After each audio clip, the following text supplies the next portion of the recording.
हमारी और आपकी एकता इस देश में परिवर्तन की नई इबादत लिख सकता है। इसीलिए जो हमारे मन की बात है, वो मन की बात आपके जो मन में है वो बिल्कुल एक सा है, क्योंकि हमारा यह मानना है कि हम देश के किसी भी इलाके में रह रहे हों, चाहे उत्तर में रह रहे हों या दक्षिण में, पूरब में रह रहे हों या पश्चिम में, हमारा पूरा देश आज विभिन्न तरह की समस्याओं से घिरा हुआ है। अगर इन समस्याओं से हम निजात पाना चाहते हैं तो हमारे और आपके बीच में संवाद होना बहुत जरूरी है। और उसी संवाद के सिलसिले में मैं दो चार बातें आपसे करना चाहता हूं। मैं मार्गदर्शन करने के लिए आपका नहीं आया हूं, आपसे मार्गदर्शन प्राप्त करने के लिए आया हूं। आप सब लोग रोज न्यूज देखते होंगे, आपके व्हाट्सएप पे रोज कोई ना कोई मैसेज आता होगा। यहां नौजवान सब बैठा हुआ है, क्या व्हाट्सएप पे कभी मैसेज आया है कि नेहरू जी मुसलमान हैं? आया है कि नहीं आया है? आया है ना।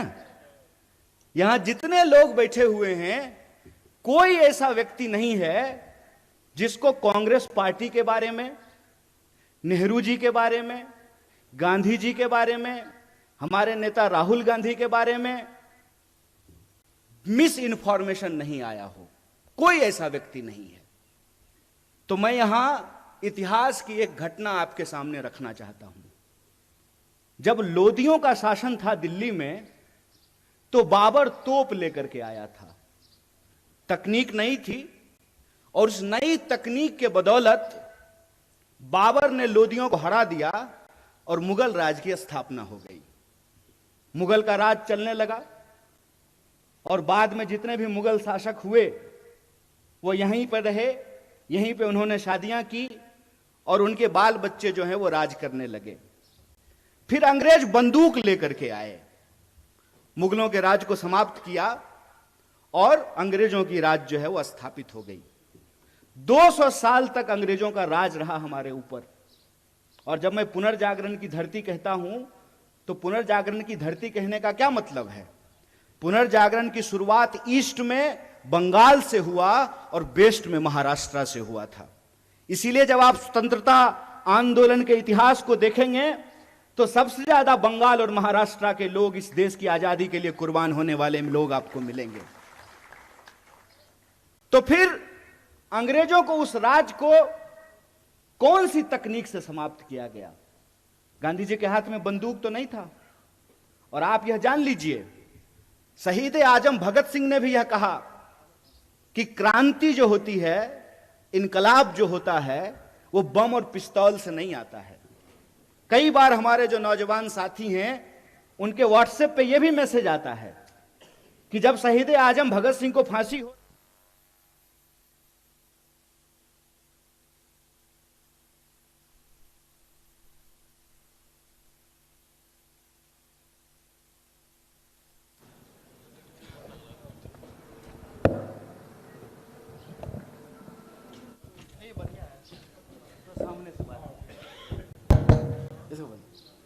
ये अच्छा हो गया। कई बार आप लोगों के सामने ये मैसेज आया होगा कि शहीद आजम भगत सिंह को फांसी हो रही थी और गांधी जी ने कुछ नहीं किया। ये तमाम जो चीज है इसको हमको समझना पड़ेगा। जबकि शहीद आजम भगत सिंह कह रहे हैं कि बम और पिस्तौल इनकलाब नहीं लाता है। बम का दर्शन भगवती चरण बोहरा ने लिखा था, शहीद आजम भगत सिंह ने नहीं लिखा था। तो वो कौन सी ऐसी ताकत थी जो अंग्रेजों के 200 साल के राज को समाप्त किया? उस ताकत का नाम क्या था? उस ताकत का नाम था सत्य। इस बात को याद रखिएगा। और सत्य की ताकत से भारतीय राष्ट्रीय कांग्रेस इस देश के आम लोगों को इकट्ठा करके, चंपारण जब गांधी गए थे तो किसानों का आंदोलन लड़ने के लिए गए थे। महिलाओं को जब इकट्ठा किया पिकेटिंग आंदोलन के लिए, शराबबंदी के लिए, तो महिलाएं आंदोलन कर रही थी, आदिवासी आंदोलन कर रहे थे, दलित आंदोलन कर रहे थे, शेतकरी आंदोलन कर रहे थे, कामगारों का आंदोलन हो रहा था। और तमाम आंदोलनों को इकट्ठा करके महात्मा गांधी ने जो अंग्रेजों के हाथ में बंदूक थी, बड़े बड़े जंगी जहाज थे, सत्य की ताकत से उसको परास्त कर दिया और 15 अगस्त 1947 को इस देश को आजादी मिल गई। आज यह बात मैं आपके सामने क्यों कह रहा हूं? आज फिर एक तकनीक की ताकत लेकर के कोई आया है जिसका नाम दिया गया है सोशल मीडिया। बताइए, नाम है सोशल मीडिया और काम इसका सबसे ज्यादा अनसोशल है। सबसे ज्यादा अनसोशल है। अनसोशल कैसे है? घर में अगर कोई बर्थडे पार्टी हो रही हो तो देखिएगा कि 4 लोग मोबाइल लेकर के ना ऐसे कोना में मुंह घुमाए रहता है। यह हमको सोशल नहीं बना रहा है, यह हमको अनसोशल बना रहा है।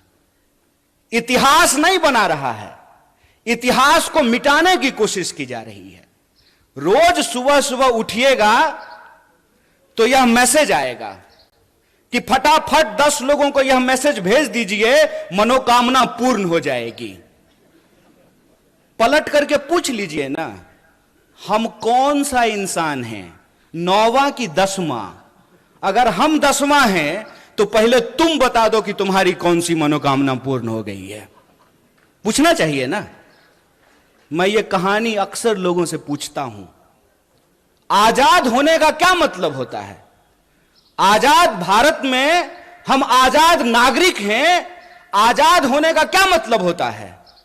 आजाद का मतलब होता है अपने ख्यालों से आजाद होना। आजाद का मतलब होता है सत्य को परख करके झूठ और सच का फर्क करना। आजाद का मतलब होता है कि महिलाएं जो बैठी हुई हैं साड़ी पहन करके, उनका भी वोट एक है, और यहां जो कुर्सी सजाए हुए हैं आमदार, इसमें से हो जाएंगे कोई खासदार, उनका भी वोट एक है। बोलिए, है कि नहीं है?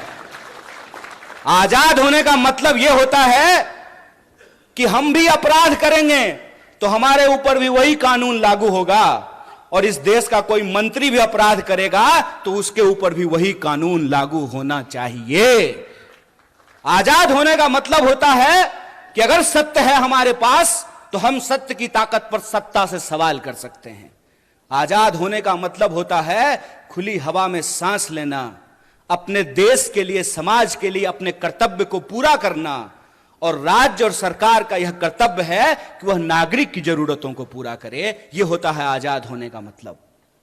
हमको पता भी नहीं चल रहा है कैसे धीरे धीरे स्नेह स्नेह हमारी आजादी हमसे छीनने की कोशिश की जा रही है, और हमारी जो सोचने की क्षमता है। ऐसे ही आप पुनर्जागरण की धरती के लोग नहीं हैं। आप इसलिए पुनर्जागरण की धरती के लोग हैं क्योंकि आपकी मिट्टी से संत तुकाराम पैदा हुए। इसीलिए आप पुनर्जागरण की धरती हैं कि आपकी मिट्टी से सावित्रीबाई फुले और ज्योतिबा फुले पैदा हुए। इसीलिए आप पुनर्जागरण की भूमि है कि आपकी मुट्ठी पे डॉक्टर बाबा साहब भीमराव अंबेडकर ने उसको अपनी कर्म भूमि बनाने का काम किया। आप इसलिए पुनर्जागरण की भूमि है कि स्वतंत्रता आंदोलन की कोई भी धारा हो, चाहे क्रांतिकारी धारा हो या उदारवादी धारा हो, तमाम तरह के सपूतों को आपकी मिट्टी ने पैदा किया है। आप इसलिए पुनर्जागरण की धरती हैं क्योंकि आपके यहां क्रांतिकारी कवि अन्ना भाऊ साठे पैदा हुए हैं। यह जो इतिहास है आपका, छत्रपति शिवाजी महाराज से लेकर के साहू जी महाराज तक, यह इतिहास आपका स्वर्णिम इतिहास है। लेकिन आज आप देखिए कि इस मिट्टी के जो लोग हैं उनको कैसे मूर्ख बनाया जा रहा है। एक सवाल हम यहां खड़ा होकर के पूछें, हमारे एनसीपी के जिला अध्यक्ष हैं यहां पे, हम आपको यह नहीं बोलेंगे कि आप पवार वाले एनसीपी हैं, हम आपको यही कहेंगे कि आप सच्चा एनसीपी हैं, वो खरीदा हुआ एनसीपी है। आप सच्चा एनसीपी हैं और वो भाजपा का जो इलेक्शन डिपार्टमेंट है ना, इलेक्शन डिपार्टमेंट ईडी, पूरी सरकार ही चल रही है ईडी और सीडी पे।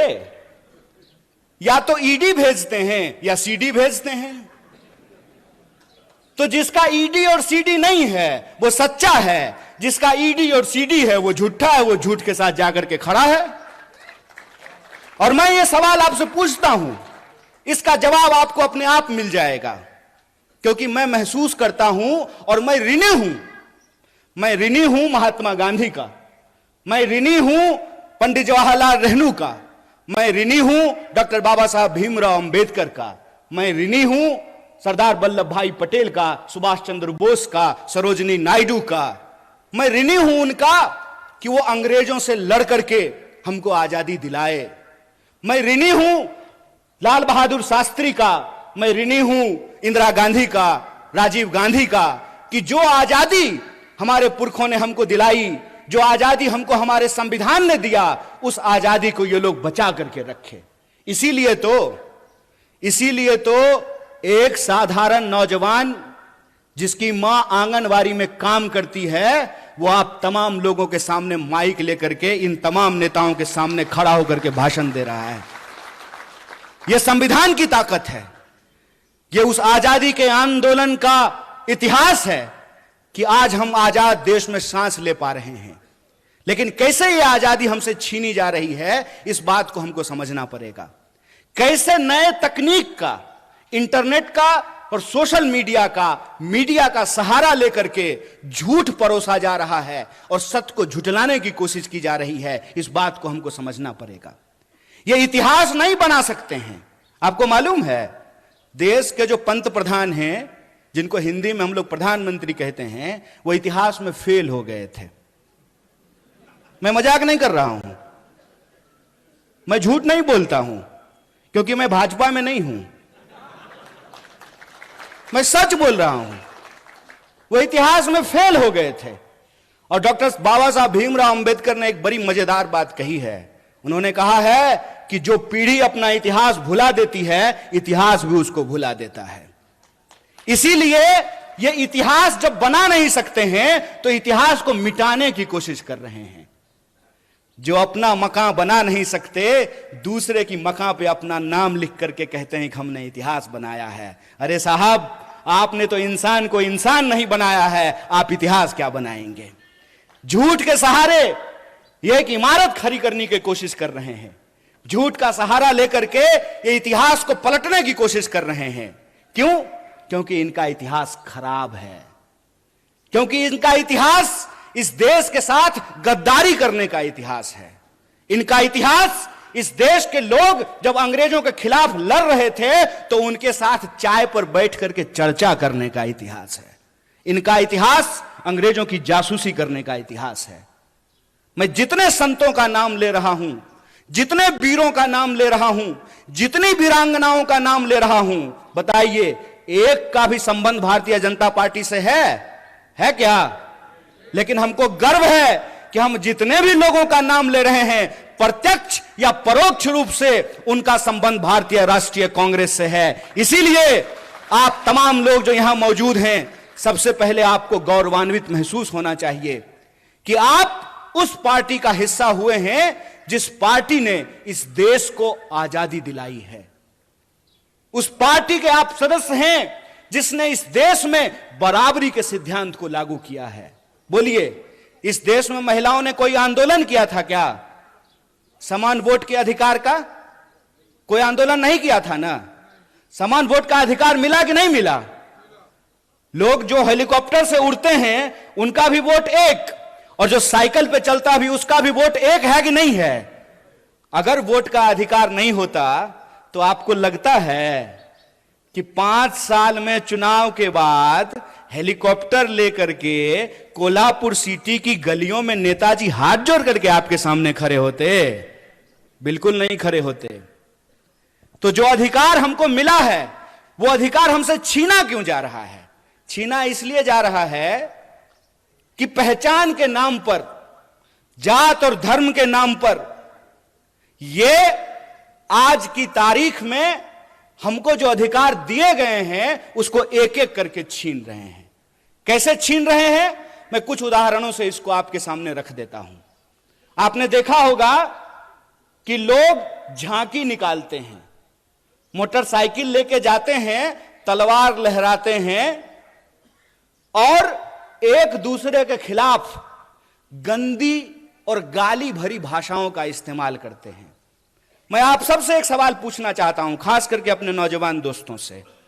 उसमें एक भी मंत्री का बच्चा रहता है? एक भी प्रधानमंत्री का बच्चा नहीं ना। पता है वो कहां रहता है? वो ऑक्सफोर्ड में रहता है, वो कैम्ब्रिज में रहता है, वो लंदन में रहता है, वो न्यूयॉर्क में रहता है। लेकिन हमारे जो कामगार के बच्चे हैं, जो शेतकरियों के बच्चे हैं, जो साधारण नौकरी करने वालों के बच्चे हैं, उनके हाथ में तलवार थमा करके ये उनको दंगाई बना रहा है और अपनी राजनीति की रोटी सेक रहा है। अरे इतना खतरा हो गया है धर्म पर, तो तुम अपने बच्चे को भेजने के लिए पढ़ने के लिए बाहर क्यों भेज रहे हो? उसको बोलो आकर के हमारे साथ धर्म बचाए, आए हमारे साथ रैली निकाले, झांकी निकाले। चलाकी कर रहे हो हैं? मोबाइल हमारा, रिचार्ज हमारा, टीवी हमारा, रिचार्ज हमारा, कहानी अपना कर रहे हो। इस बेईमानी को आप समझिए। धर्म अगर बचाना जरूरी है तो खाली हम क्यों बचाएंगे? स्मृति ईरानी की बेटी गोवा में रेस्टोरेंट खोलेगी नहीं, और हम लोग मोटरसाइकिल लेकर के अपना तेल भरवा करके जय श्री राम। अरे राम जी जिंदाबाद हैं, जय जय है श्री राम का। कल भी था, आज भी है, आगे भी रहेगा। ये नया फैशन कैसे शुरू हुआ है? ये खेला क्या है? इस खेला को हमको समझना पड़ेगा। ये नया फैशन इसलिए शुरू हुआ है कि हमारे इतिहास से ही, हमारे इतिहास को हमारी स्मृति से मिटाने की कोशिश की जा रही है। यह आजादी हमको कैसे मिली, इस देश का निर्माण कैसे हुआ, संविधान कैसे बना, हम और आप प्रजा से नागरिक कैसे बने। हम नागरिक हैं आज हमको यह बात समझनी पड़ेगी कि रानी के पेट से राजा नहीं पैदा होता है। यह है नागरिकता, यह है जमहूरियत, यह है लोकतंत्र, कि रानी के पेट से राजा नहीं पैदा होगा। राहुल गांधी जी को भी अमेठी में जाकर के चुनाव लड़ना पड़ेगा। बोलिए, लड़ना पड़ेगा ना? ये लोकतंत्र है। एक बात बताइए, इंदिरा जी चुनाव नहीं लड़ी थी? लड़ी थी ना। राजीव जी चुनाव नहीं लड़े थे? लड़े थे ना। राहुल जी चुनाव लड़ रहे हैं ना। राहुल जी चुनाव जीत करके पार्लियामेंट में है ना। और प्रियंका जी चुनाव नहीं लड़ी हैं तो पार्लियामेंट में है क्या? तो यह परिवारवाद की नई कहानी हमको सुना रही है। तो आप सब अपने मन में विचार कीजिए। आजाद होने का मतलब है आजाद ख्याल से प्रश्न करना। मैं मंच पे खड़ा हूं तो मैं जो भी बोलूंगा उसको आप यूं ही सच मत मान लीजिए। आप अपने मन में विचार कीजिए कि अगर भाजपा कहती है कि राहुल गांधी जी का सांसद बनना परिवारवाद है, तो अमित शाह का जो बेटा है, देखें उसका मुंह देखें अजय शाह का है? उसका बीसीसीआई का सेक्रेटरी बनना परिवारवाद है कि नहीं है? और ज्योतिरादित्य सिंधिया जब यूपीए में मंत्री थे, उनके पिताजी भी मंत्री थे, माधवराव सिंधिया। तो जब तक वो कांग्रेस में थे तब तक परिवारवाद था। और जो ही मोदी जी के बगल में जाकर के बैठ गए हैं तो ताली बजा रहे हैं। आहा, उनकी सूरत देख रहे हैं। इतना मूर्ख हैं हम लोग, इतना मूर्ख बनाएंगे ये हमको कि हमारी पार्टी में परिवारवाद है। जो ही आप आरएसएस में शामिल हो जाइएगा तो वो संघ परिवारवाद हो जाता है। अगर परिवारवाद गलत है चचा, तो संघ परिवारवाद भी गलत है। ऐसा नहीं होगा कि हमारे लिए परिवारवाद गलत है और आपके लिए परिवारवाद सही हो जाएगा। मैं ये एग्जाम्पल हमेशा लोगों को देता हूं कि सोनिया जी का कांग्रेस में होना और राजीव जी का कांग्रेस में होना परिवारवाद है, तो मेनका गांधी जी का और वरुण गांधी जी का भाजपा में होना परिवारवाद कैसे नहीं है? बताइए, बोलिए। बेवकूफ बना रहे हो। तुम्हारा खेल हम समझते हैं, और इसका खेल जानते हैं हम क्यों समझते हैं? क्योंकि हमारे जैसे लोग राजनीति को कभी अपना कैरियर नहीं समझते हैं। हमने, और ये मैं पब्लिकली बोल रहा हूं आपके सामने, ये जो आप तमाम लोग यहां बैठे हुए हैं ना, हमने आपका नमक खाया है। आप जो टैक्स देते हैं, उस टैक्स के पैसे से हमने दिन रात पढ़ाई करके पीएचडी की है। हमारा बाप अमित शाह थोड़ी था कि हम बीसीसीआई के सेक्रेटरी बन जाएंगे, हैं? तो जब हमने आपका नमक खाया है तो हम जानते हैं इस देश की हकीकत क्या है। इस देश की हकीकत यह है कि महात्मा गांधी विदेश में पढ़ाई किए, बैरिस्ट्री की पढ़ाई किए थे। बैरिस्ट्री की पढ़ाई करके वो भारत आए और मोहनदास करमचंद गए बिहार, और बिहार में किसान के आंदोलन में शामिल हुए चंपारण में, और बिहार के किसानों ने करमचंद को महात्मा गांधी बना करके भेज दिया। और वो गांधी सूट खोल दिए देश के लिए। वो भी गुजरात से थे। एक गुजरात के गांधी सूट खोल दिए देश के लिए, एक गुजरात के मोदी 10 लाख का सूट पहन लिए दोस्त के लिए। यही हकीकत है ना। और कहते हैं कि एक गरीब प्रधानमंत्री बन गया है तो आपको अच्छा नहीं लग रहा है। नहीं नहीं, बहुत अच्छा लग रहा है। बस हम ये चाहते हैं कि जैसे आप गरीब हैं ना, वैसा ही गरीब इस देश का हर कोई बन जाए। हर कोई वैसा ही गरीब बन जाए कि चढ़ने के लिए उसके पास 8,500 करोड़ का हवाई जहाज हो, 15 करोड़ का कार हो, 10 लाख का सूट हो, 5 लाख का चश्मा हो, 2.5 लाख का कलम हो। हम चाहते हैं कि ऐसी गरीबी पूरे देश को मिल जाए। चोरी, इसको चोरी कहते हैं, इसको बेईमानी भी कहते हैं, इसको कहते हैं आंख में झूठ झोंकना। और ये हमारे आंख में झूठ झोंक रहे हैं। हमको यह बात समझनी पड़ेगी कि आज हमारे मुल्क में हमारी सबसे बड़ी समस्या क्या है, हम किन समस्याओं से जूझ रहे हैं और किस तरीके से हमारा ध्यान भटकाया जाता है। आजकल तो तांगा नहीं चलता है, अब तो तांगा चलना बंद हो गया है। लेकिन पुराना हिंदी सिनेमा देखिएगा ना, तो उसमें अभी भी तांगा है। शोले फिल्म जाके देख लीजिएगा, बसंती का एक तांगा है, धन्नो। तो धन्नो के आंख पे एक चश्मा होता है ताकि धन्नो इधर उधर ना देखे, धन्नो सीधा चले, चाबुक खाए और दौड़े। ये हमारे साथ वही व्यवहार कर रहे हैं। हमसे टैक्स लेते हैं, टैक्स के पैसे से अपने दोस्त का कर्जा माफ करते हैं। हम खून पसीने की कमाई राष्ट्रीय बैंकों में जमा करते हैं। किसान अगर ट्रैक्टर का लोन ना चुकता करे तो किसान के ऊपर ट्रैक्टर चढ़ा देते हैं। लेकिन 12 लाख करोड़, कितना था बंटी भाई, 12 लाख करोड़ अपने दोस्तों का कर्जा माफ कर देते हैं। कहते हैं कि इस देश में शिक्षा देने के लिए पैसा नहीं है, लगातार एजुकेशन के बजट को कम किया जाता है। लेकिन आपको मालूम है, नेताजी सब रहने के लिए, और अभी बंटी भाई और पीएन पाटिल भाई आपस में बात कर रहे थे कि जो बढ़िया हिंदी बोलेगा वो दिल्ली जाएगा।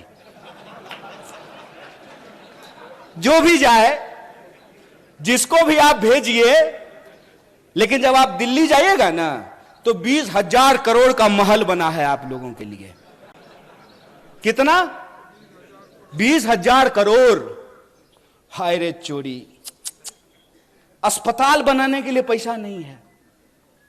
रोड अगर बनाता है तो रोड बनने से पहले ही गडकरी जी टैक्स लेना शुरू कर देते हैं। टोल टैक्स लेते हैं कि नहीं लेते हैं? रोड हमने, अच्छा इसको एक खेल समझ लीजिए। कार जब आप खरीदिएगा, हमारे पत्रकार लोग यहां बैठे हुए हैं, आपको तो कम से कम कार होगा ही, हैं? देश की इकोनॉमी 3 ट्रिलियन है, महाराष्ट्र की इकोनॉमी 1 ट्रिलियन है, तो कम से कम महाराष्ट्र के पत्रकारों तो कार जरूर होगा। तो कार जब आप खरीदते हैं तो रोड टैक्स लेता है कि नहीं लेता है? तो एक बार जब कार खरीदेंगे तब रोड टैक्स लेगा, और फिर जितनी बार कार लेकर के रोड पे जाएंगे तो टोल टैक्स लेगा। बोलिए सही है कि गलत है? बोलिए, डरिए मत। कैमरा उधर घुमा दीजिए। बोलिए सही है कि गलत है? गलत है ना? ये कैसा विकास है कि हमारा जो है ना शरीर से सिरिंज लगा करके खून खींचते रहता है रोज। हर तरह का टैक्स हमारे ऊपर लागू है। नौजवान दोस्त यहां बैठे हुए, आपकी जानकारी के लिए बता दूं, जो यूथ हॉस्टल है, वर्किंग विमेन हॉस्टल है, उस पे भी 12% का जीएसटी लगा दिया गया है। एक शिक्षा पे टैक्स, सड़क पे टैक्स, अस्पताल पे टैक्स, दवाइयों पे टैक्स, हमसे हर चीज पे टैक्स ले रहे हैं। और बदले में क्या कहते हैं? आत्मनिर्भर बनिए। वाह, कितना सुंदर शब्द है, आत्मनिर्भर बनिए। तो एक बात हमको बता दीजिए, सोच के बता दीजिए। जरूरी नहीं है कि हमारी बात मान लीजिए, लेकिन सोचिए जरूर। आजाद भारत के आजाद नागरिक हैं आप, आपका हक है कि आप सोचें, और उसमें भी आप महाराष्ट्र के हैं। आप आज सोचेंगे, भारत उसको कल सोचेगा। इसलिए आपको जरूर सोचना चाहिए कि अगर सरकारी रोड नहीं होना चाहिए, सरकारी अस्पताल नहीं होना चाहिए, सरकारी स्कूल नहीं होना चाहिए, सब आत्मनिर्भर होना चाहिए, तो सरकारी प्रधानमंत्री भी नहीं होना चाहिए। बोलिए क्या आमदार साहब, बोलिए कि आपको पेंशन मिलेगा? ये जो यहां कांस्टेबल खड़ा है, क्या जी पेंशन मिलता है? तो बोलिए ना इनको नहीं मिलता है। बोलिए, इसको देखिए और इसको समझिए। और मैं आप लोगों से एक बात कहना चाहता हूं, गुजरात से आया मेरा दोस्त, दोस्त को सलाम करो। आजकल अजीत दादा सलाम ठोक रहे हैं। नहीं, प्रधानमंत्री ने अपने भाषण में कहा कि 70,000 करोड़ का घोटाला किया है अजीत दादा ने, ऐसा प्रधानमंत्री ने कहा। इलेक्शन डिपार्टमेंट सक्रिय हो गया, ईडी, अब कोई घोटाला नहीं हुआ है। भाजपा के वॉशिंग मशीन में सब साफ हो गया है। अब दाग अच्छे हैं, क्योंकि दाग भाजपाई हैं। इस खेल को आप समझिए कि कुछ भी सरकारी नहीं होगा तो सरकारी संसद किस लिए होगा? 20,000 करोड़ का सरकारी प्रधानमंत्री किस लिए होगा? इस देश के नागरिकों को यह समझना पड़ेगा कि इस देश में कितनी बड़ी लूट चल रही है। अंबानी का एक दिन का जो इनकम है, एक दिन का बोल रहे हैं, एक दिन का, उसमें एक दिन के इनकम में 75 लाख, कितना? 75 लाख मनरेगा के मजदूरों को वेतन दिया जा सकता है। यह खेल हम नहीं समझेंगे। देश की आजादी को 75 साल हो गए हैं, 77वां स्वतंत्रता दिवस मनाया जा रहा है। ऐसा कैसे हो गया भाई कि 2-4 लोग बहुत अमीर हो गए और बाकी जो जनता थी वो जो है हर चीज के लिए तरसने लगी है? पहले क्या बोले थे? पहले बोले थे कि जब प्राइवेटाइजेशन होगा ना तो कंपटीशन होगा, इसीलिए कोऑपरेटिव को समाप्त कर दो। आप बहुत सौभाग्यशाली हैं पीएन पाटिल साहब कि आपका कोऑपरेटिव चल रहा है। क्यों? क्योंकि जया शाह का पप्पा कोऑपरेटिव मंत्री बना है।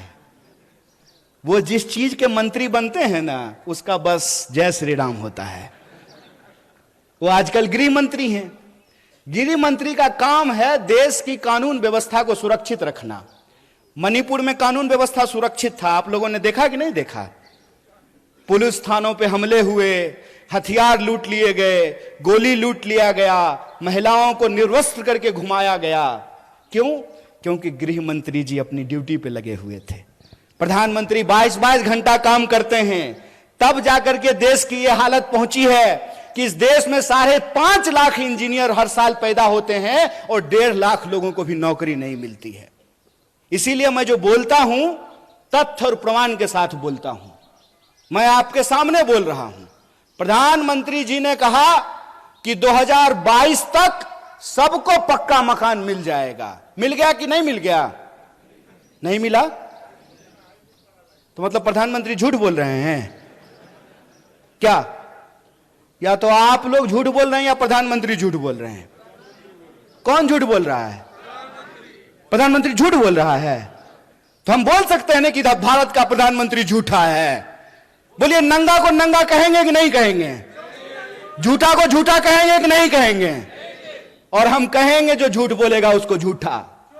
और तुम्हारे इलेक्शन डिपार्टमेंट में कितना दम है वो हम देखे हैं। जब आ रहे थे ना कोल्हापुर सिटी से मसाल के पीछे पीछे, तो कोल्हापुर का जेल देखते हुए आए हैं।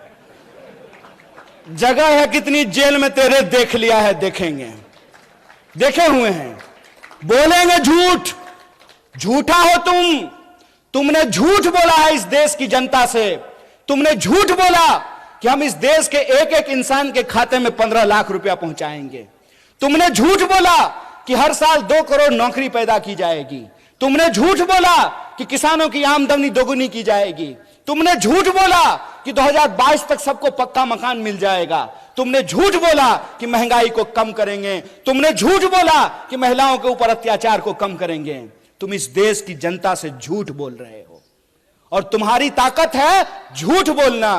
तो याद रखना कि तुम अगर झूठ के रास्ते पर चल सकते हो, फिर से इस देश को गुलाम बनाने की साजिश रच सकते हो। जिन अंग्रेजों की चापलूसी करते थे, आज उन्हीं दोस्तों के साथ खड़ा होकर के अगर उस देश में तुम कंपनी राज लाना चाहते हो, तो तुमको बता देना चाहते हैं कि हम भी महात्मा गांधी के राह पे चलने वाले लोग हैं। तुम्हारे झूठ का मुकाबला सच से करेंगे और तुम्हारे झूठ को हराएंगे। यह लड़ाई 2 तरह के सोच के बीच की लड़ाई है। एक तरफ वो है जो दिन दहाड़े बिना किसी लाग लपेट के झूठ बोलते हैं। दूसरी तरफ हम तमाम लोगों को एकजुट होना पड़ेगा जो सच बोलते हैं। पहली लड़ाई है झूठ और सच की, दूसरी लड़ाई है डर और साहस की। बताइए, शहीद आजम भगत सिंह 23 साल की उम्र में हंसते हंसते फांसी के फंदे पे झूल गया। झूल गया कि नहीं झूल गया? बटुकेश्वर दत्त, सुखदेव, राजगुरु, चंद्रशेखर आजाद झूल गए कि नहीं झूल गए? और आप जान लीजिए, जितने क्रांतिकारी थे उनका केस अगर कोई लड़ता था तो उस वकील का नाम पंडित जवाहरलाल नेहरू था। इस बात को याद रखिएगा। ये झूठ बोलते हैं, ये झूठ बोलते हैं, हमारे इतिहास को तोड़ने और मरोड़ने की कोशिश करते हैं। तो जो क्रांतिकारियों की परंपरा है जो वीरता के साथ खड़ी होती है, तो एक तरफ अंग्रेजों से माफी मांगने वाले डरपोक लोग हैं, एक तरफ अंग्रेजों की चापलूसी करने वाले, जासूसी करने वाले डरपोक लोग हैं, दूसरी तरफ हम साहसी और बहादुरी लोगों को इकट्ठा होना पड़ेगा। तो दूसरी लड़ाई है साहस और डर का। और तीसरी लड़ाई है कि वो समाज को हमेशा बांटने का काम करते हैं। हमेशा कभी जात के नाम पे बांटेंगे, कभी धर्म के नाम पे बांटेंगे। जहां धर्म होगा वहां धर्म का झगड़ा लगाएंगे, जहां धर्म नहीं होगा वहां जात का झगड़ा लगाएंगे। आप मणिपुर का उदाहरण देख लीजिए, वहां आपस में लोगों को लड़ा रहे हैं कि नहीं लड़ा रहे हैं। आप हरियाणा का उदाहरण उठा करके देख लीजिए, वहां कैसे लोगों को लड़ाने की कोशिश की गई। आप उत्तर प्रदेश देख लीजिए, आप महाराष्ट्र देख लीजिए। तमाम राज्यों में ये राज्य के जो लोग हैं उनको आपस में बांटते हैं। क्यों? क्योंकि अंग्रेजों से इन्होंने एक चालाकी सीखी है, फूट डालो राज करो। हमको यह बात समझनी पड़ेगी कि आज महाराष्ट्र के लोगों के आत्मसम्मान का सवाल है कि कोई बाहर से आकर के संत तुकाराम की धरती पर रहने वाले लोग, समता भूमि पे साहू महाराज की भूमि में जन्म लिए लोगों को यह बात समझनी पड़ेगी कि कोई बाहर से आकर के महाराष्ट्र के परिवार को आपस में विभाजित कर रहा है, महाराष्ट्र के लोगों को लड़ा रहा है।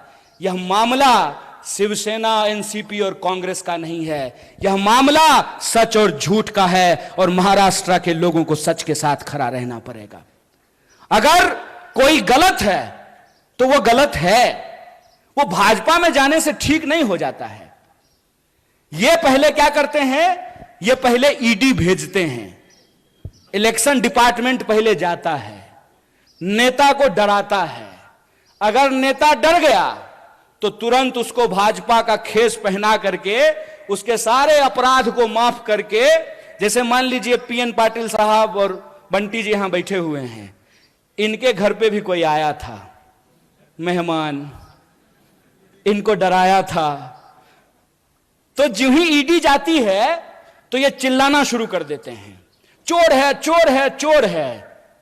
डर करके जो ही अगर ये भाजपा में गए, साधु है साधु है साधु है, संत है महात्मा है। अरे कमाल बात है भाई, ये आपकी आंख के सामने हो रहा है। इसीलिए मैं आपको कह रहा हूं 3-4 राज्य बहुत महत्वपूर्ण है। एक तो आप सब लोग हैं ही महाराष्ट्र के, दूसरा जहां से मैं आता हूं बिहार, बंगाल और महाराष्ट्र जय शाह के पप्पा का धड़कन बढ़ा दिया है, ऊपर नीचे चल रहा है उनका ब्लड प्रेशर कि क्या होगा अगर यहां पे इनका झूठ का पर्दाफाश हुआ तो यह नकली चाणक्य का बैंड बजने वाला है। इसीलिए मैं आपको कह रहा हूं कि यह मामला महाविकास अघाड़ी का नहीं है, यह मामला महाराष्ट्र के आम लोगों के आत्मसम्मान का है कि आप किसी को चुन करके, किसी पार्टी का प्रतिनिधि बना करके आप भेजते हैं अपना प्रतिनिधित्व करने के लिए विधानसभा या विधान परिषद या संसद में। उधर से उसका इलेक्शन डिपार्टमेंट आता है, 3-4 बार छापा मारता है। नेताजी अगर डर गए तो भाजपा ही हो लिए, अगर नहीं डरे तो कांग्रेस में रहे। तो आपको यह तय करना पड़ेगा कि इसका मुकाबला किसको करना है, इसका मुकाबला दल को करना है कि इसका मुकाबला देश को करना है। इसका फैसला आपको लेना है। और हमको लगता है कि यह बड़ी साजिश है। यह बड़ी साजिश इसलिए है कि इस देश में विपक्ष को इसलिए खत्म कर देना चाहते हैं ताकि देश के नाम पे जो इनके दोस्त की लूट है उस पे कोई सवाल ना खड़ा कर सके।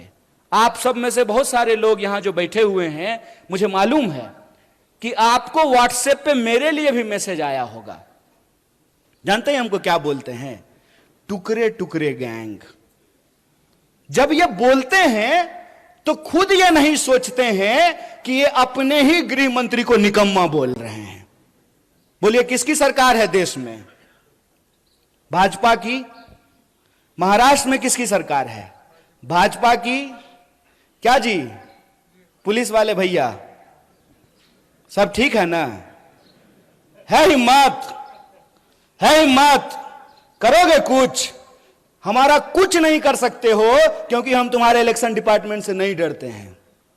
मेरा कुछ नहीं कर सकते हो। इसीलिए खड़ा होकर के पब्लिकली पूरी की पूरी भाजपा के झूठों की जमात को चैलेंज करते हैं कि अगर हमने गलत किया है तो चौराहे पे खड़ा करके तुम मुझे गोली मार सकते हो, लेकिन अगर तुम गलत कर रहे हो तो इस बात को याद रखना कि तमाम धन दौलत और गोला बारूद के बावजूद इस देश में तुम सत्य की आवाज को नहीं झुका सकते हो। हम कसम खाते हैं, महाराष्ट्र का इस महान भूमि पे कसम खाते हैं कि कांग्रेस का एक एक कार्यकर्ता राजीव गांधी को याद करते हुए यह संकल्प लेता है कि इस देश में सद्भावना को हम बचा करके रखेंगे, तुम्हारी पूरी ताकत को परास्त करेंगे। इस बात को याद रखना है। हिम्मत, डरा लोगे?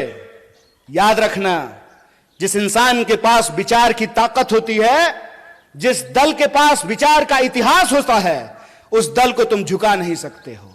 जानते हैं मोदी जी सुबह सुबह 15 अगस्त को उठ करके तैयार होकर के बढ़िया सूट वूट पहन करके बाल वाल सेट करा लिए थे। बुढ़ापे में भी जो है बाल का बहुत ध्यान रखते हैं।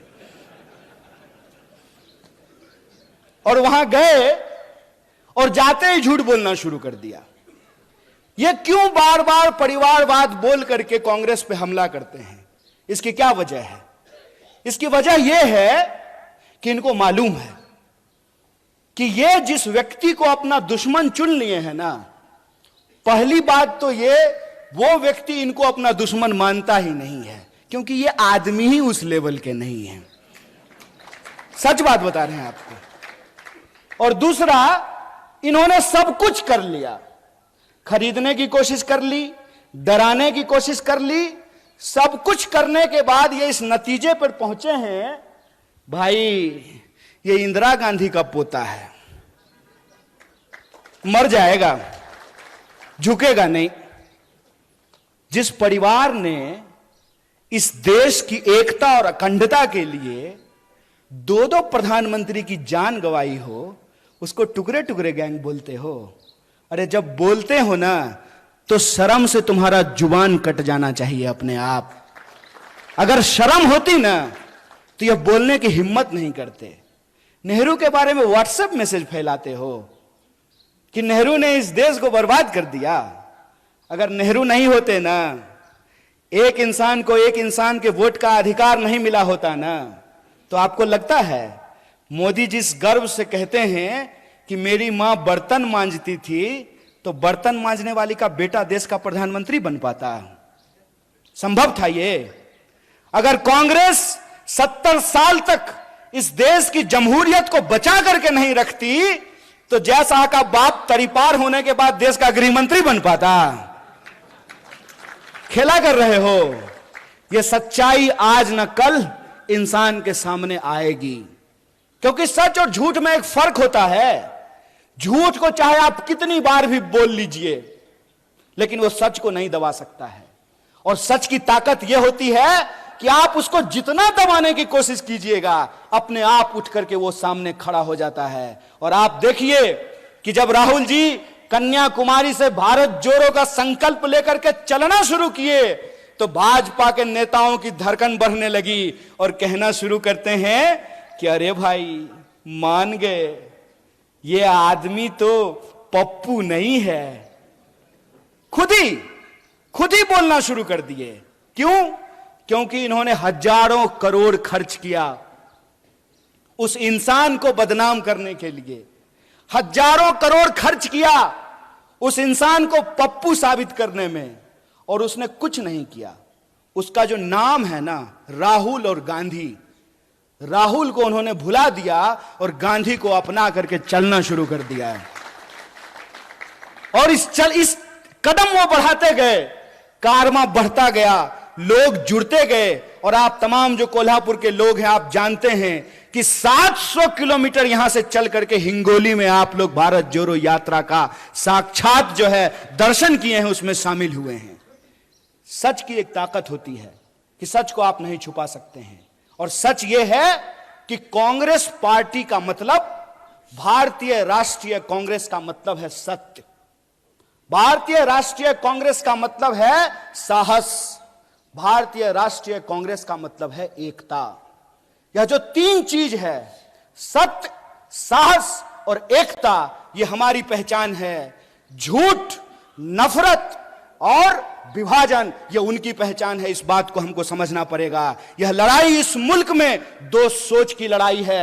आपको तय करना है कि आप सच के साथ खड़े हैं कि झूठ के साथ खड़े हैं। बताइए, समता भूमि के तमाम नागरिकों से मैं यह सवाल पूछना चाहता हूं कि आप सत्य के साथ खड़े हैं? नहीं, सत्य की आवाज थोड़ी और बुलंद होती है। सत्य के साथ खड़े हैं ना? अगर आप सत्य के साथ खड़े हैं तो यह जो नकली चाणक्य है ना, नकली चाणक्य को पहचानते हैं कि नहीं? अरे वही फादर ऑफ जयशाह, वो अपने आप को जो है चाणक्य कहते हैं। वो चाणक्य जो है ना, सूटकेस लेकर के घूमते रह जाएंगे। मुझे पूरा भरोसा है कि महाराष्ट्र के लोग इनके झूठ को धूल चटाएंगे, इनको जरूर हराएंगे। इस बात का हमको भरोसा है। और इस बार ये देखना ही नहीं है, इस बार यह नहीं देखना है कि किसका फेटा कैसा है, किसका कुर्ता कैसा है, किसका जो है सिंबल कैसा है। सिर्फ एक बात देखना है कि जो झूठ बोल रहा है, जो आपको डरा रहा है और जो नफरत फैला रहा है, वो भाजपाई है। जो सच बोल रहा है, जो लोगों की एकता की बात कर रहा है, क्योंकि एकता की बात गांधी करते थे। गांधी क्या कहते थे? गांधी कहते थे, रघुपति राघव राजा राम, पतित पावन सीता राम, ईश्वर अल्लाह तेरो नाम, सबको सन्मति दे भगवान। और यह जो सबको सन्मति का जो भाव है, वो सबको सन्मति का भाव सिर्फ गांधी का भाव नहीं है। वही भाव साहू जी महाराज का भाव है, वही भाव संत तुकाराम का भाव है, वही भाव डॉक्टर बाबा साहब भीमराव अंबेडकर का भाव है, वही भाव फूले का भाव है, वही भाव इस देश में नानक का भाव है, कबीर का भाव है। इस देश के भीतर जो त्याग और तपस्या का भाव है, वह भाव है सबको साथ लेकर चलने का भाव। और सबको साथ लेकर चलने की जो भावना है, कोल्हापुर के एक एक नागरिकों को इसके बारे में मालूम है, क्योंकि साहू जी महाराज ने किसी एक जाति के लिए नहीं बल्कि सभी जातियों के लिए छात्रावास का निर्माण कराया था। तो यह जो सबको साथ लेकर चलने का भाव है, यह जो एकता का भाव है, इस भाव को हमको बचाना है। जो प्रेम का भाव है उसको हमको बचाना है, जो सत्य के प्रति हमारी निष्ठा है उसको हमको बचाना है। और यह हमको इसलिए बचाना है कि जो पुरखों ने मिट्टी हमारे हाथ में सौंपी है, जो पुरखों ने संविधान हमारे हाथ में सौंपा है, जो पुरखों ने जमहूरियत और लोकतंत्र हमारे हाथ में सौंपा है, इसको हमको अपनी आने वाली पीढ़ी के लिए सुरक्षित रखना है, ताकि जब हम इस जमहूरियत को बचाएं तो कल को उस जमहूरियत को का इतिहास पढ़ने वाले यह लोग समझ सकें, पढ़ सकें कि देश की आजादी तो 47 में मिल गई, लेकिन उस आजादी को बचाए रखने का आंदोलन भी कांग्रेस पार्टी, भारतीय राष्ट्रीय कांग्रेस के नेतृत्व में चलाया गया। इस आजादी को हमको बचाना है। और जनता के जो मूल सवाल हैं उनकी कोशिश रहेगी कि वो इधर उधर की बात करेंगे, उनकी कोशिश रहेगी कि इतिहास का झूठ आपके सामने ला करके परोसेंगे, उनकी कोशिश रहेगी कि आपको डराने का कोशिश करेंगे। डर का मैसेज आता है कि नहीं आता है? डर का मैसेज आता होगा कि अब्दुल को 11 भाई बहन है, यह मैसेज आता है कि नहीं आता है? कल को अगर मुसलमान ज्यादा हो गए तो यहां संविधान समाप्त हो जाएगा और शरिया कानून लागू हो जाएगा। ऐसा मैसेज व्हाट्सएप पे आता है कि नहीं आता है? आता है ना। यह डर क्यों फैलाया जाता है? यह डर इसलिए फैलाया जाता है ताकि आप यह ना सोच सकें कि अंबानी की एक दिन की आमदनी में 75 लाख मनरेगा मजदूरों को वेतन दिया जा सकता है, ताकि आप यह ना सोच सकें कि अदानी के सेल कंपनी में 20,000 करोड़ किसके हैं, ताकि आप यह ना सोच सकें कि देश का 99% ठेका एक परिवार को दिया जा रहा है, ताकि आप यह ना सोच सकें कि परिवारवाद इधर गलत है और परिवारवाद उधर सही हो जाता है। अजीत दादा पवार जब महाविकास अघाड़ी में थे तो 75,000 करोड़ का घोटाला करने का आरोप प्रधानमंत्री ने लगाया। जी ही भाजपा में जाकर के शामिल हो गए तो इलेक्शन डिपार्टमेंट लगता है नींद की गोली लेकर के सो गया है, या हो सकता है अजीत दादा के घर का रास्ता भूल गया हो, उसको एड्रेस नहीं मालूम हो। ये जो खेल चल रहा है, इस खेल को हमको समझना पड़ेगा। वो हमको जाति और धर्म में उलझा करके हमारा वोट ले रहे हैं, और जब उनको गद्दी मिल रहे हैं तो अपने बच्चे को पढ़ने के लिए विलायत भेज रहे हैं और हमारे बच्चों को दंगाई बना रहे हैं। यह सवाल हमारे सामने गंभीर है और इस गंभीरता को हमको समझना पड़ेगा। और जो सद्भावना का संकल्प हमने राजीव जी को याद करते हुए खाई है, उस संकल्प को, उस कसम को हमको पूरा करना पड़ेगा। हम इंतजार नहीं करेंगे। अगर कोई इंसान किसी व्हाट्सएप ग्रुप में झूठ बोल रहा हो, उस झूठ का हमको मुकाबला करना पड़ेगा। किसी चाय की दुकान पे कोई नफरत फैला रहा हो, उस नफरत का हमको मुकाबला करना पड़ेगा। हमारे मोहल्ले में कोई अगर झगड़ा लगाने की कोशिश कर रही हो, उस झगड़े के खिलाफ हमको खड़ा होना पड़ेगा। किसी कमजोर के ऊपर कोई ताकतवर अगर अत्याचार कर रहा हो तो उस अत्याचार के ऊपर हमको खड़ा होना पड़ेगा। अगर हम ऐसा करते हैं तो मुझे लगता है यही महात्मा गांधी की राह पर चलना है, यही डॉक्टर बाबा साहब भीमराव अंबेडकर के राह पर चलना है। और अगर हम ऐसा करने में कामयाब होते हैं तभी हम राजीव गांधी को सच्ची श्रद्धांजलि दे पाएंगे, जब उनके द्वारा बनाए गए भारत का हम निर्माण कर सकें, उनके द्वारा जो भारत हमारे हाथ में सौंपी गई है उसका हम रक्षा कर सकें, और जो हमारी आने वाली पीढ़ी है उसको बेहतर भारत हम दे करके जा सकें, और हमारी आने वाली पीढ़ी कल को उन्हीं झगड़ों में नहीं उलझे जिन झगड़ों में हमारे पुरखे उलझे रहे हैं। हमको इस देश में दोबारा जात और धर्म का झगड़ा नहीं होने देना है, क्योंकि हमारे देश के संविधान की प्रस्तावना में यह लिखा हुआ है कि हम भारत के लोग हैं, और हम भारत के लोग हैं तो हम भारत के चाहे किसी भी हिस्से में रहे हो, इस मिट्टी से हमको प्यार है और इस मिट्टी को हमको हर हाल में सुरक्षित रखना है, एकजुट रखना है, और अपने आने वाली पीढ़ी को एक बेहतर देश और एक बेहतर समाज दे करके जाना है। इसी संकल्प के साथ एक बार पुनः पूरे मंच को आभार व्यक्त करते हुए, और आप इतनी देर तक हमारी वाणी को सुने, हमारी बात को सुने, आपको आभार व्यक्त करते हुए अपनी बात को खत्म करूंगा। शुक्रिया। इनकलाब जिंदाबाद। जय हिंद, जय महाराष्ट्र।